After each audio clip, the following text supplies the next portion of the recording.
عليكم ورحمة الله وبركاته.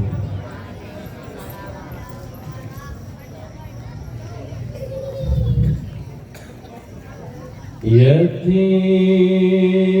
piatu generasi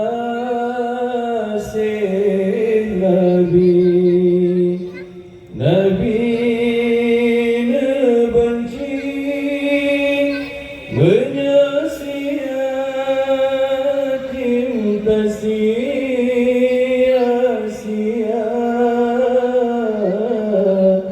yatim piatu titipan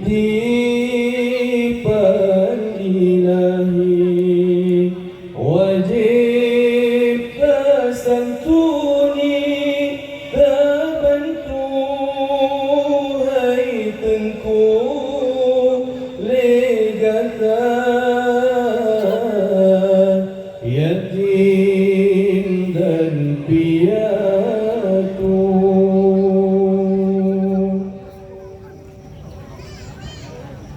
Arash dengan mengguncang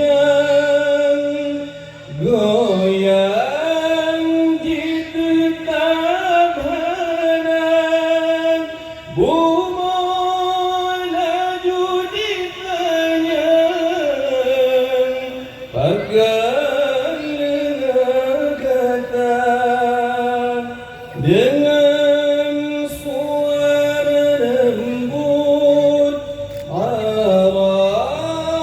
jawab menang Jesi yatim langumur diroi mata yatim piatu generasi Nabi benci menyaksikan sia-sia yatim dan piatu.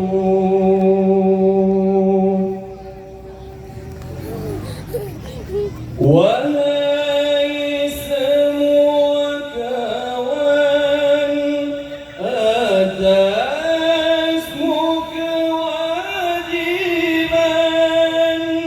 menyantuni mereka dan mengasihinya. Sungguh engkau manusia yang tiada beriman bila pada mereka tak belas kasihan yatim piatu malang nasibmu.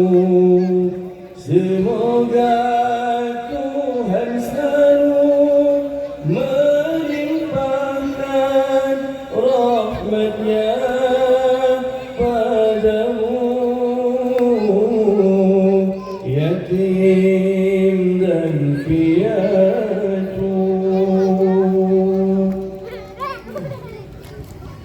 Wahai para hartawan, coba ulurkan tangan untuk membantu mereka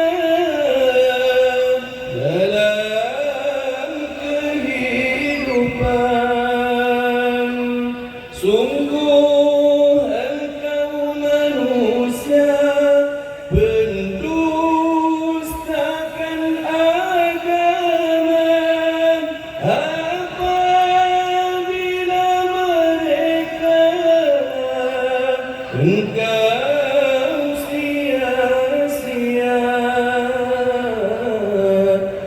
yatim piatu genasih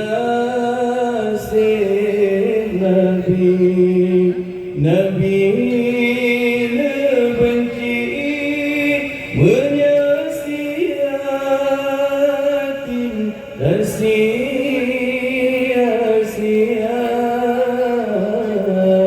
yatim piatu titipan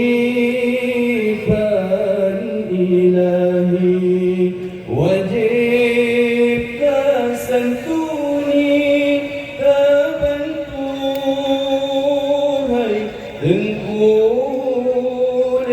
gata yatim dan piatu. Sekian. Assalamualaikum warahmatullahi wabarakatuh.